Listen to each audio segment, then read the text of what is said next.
one of the elements that surprised me and that I really liked about this film was that it has this sort of strong Buddhist influence, especially in regards to your character.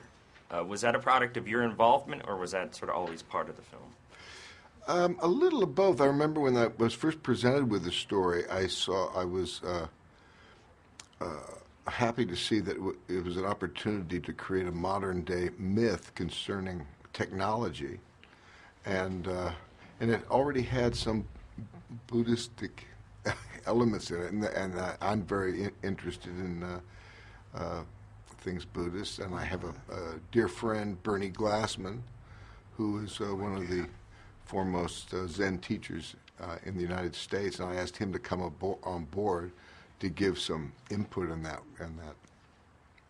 Interesting, because yeah, I actually spoke with Garrett the other day, and he said that you were consulting with sort of guru, and I'm assuming that was Bernie. Bernie, yeah, absolutely. What sort of question did you ask him? Was it in regards to just the character, or? He sat in on story meetings, and would give his thoughts, and if I had questions, I would ask him different things. He made himself available to us. Wow, I feel almost like he should get a story credit. He should, actually. That's a damn good thing. You know that reminds me, Gene. Will we check on that?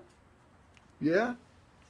Okay. Yeah. Well, he should get some credit. I didn't look for his name, but he should definitely get credit. Well, I guess if he's really into the Zen thing, he probably doesn't. He probably doesn't. Yeah, maybe he doesn't want credit.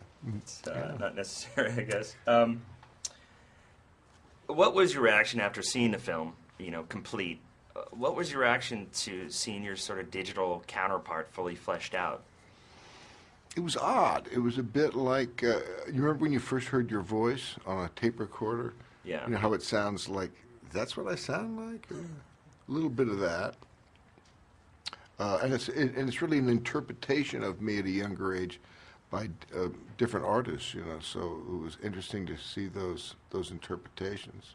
Well, yeah, because I guess it's sort of like, this is how other people see me. Yeah, and that's something that you work, or I do anyway, when I'm making movies, to call on, because the great thing about making movies is a communal art form. You get the benefit of all these other artists, zoning in, and I like to use those artists from the directors, the writers, the costume guys, the set guys, all those fellows, to help take me off of my own vision, so I can not just portray myself, but it's something a little bit. It expands the sort of the bandwidth of the character for me. A few of my journalist friends, upon seeing the film, couldn't help but make allusions to your Lebowski character. Mm-hmm. Do you feel like there's a little bit of a curse involved with that character, that it's followed you, and that people compare subsequent performances to it? Yeah, well, like most things, it's kind of a double-edged sword.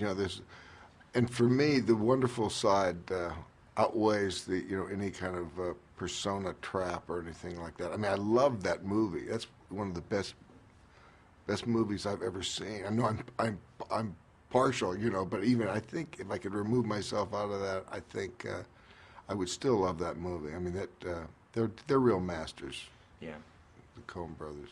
I'm looking forward to seeing their next film. Yeah. And nice to meet your you. next collaboration Yeah. with them. It's very cool. All right, man. All right.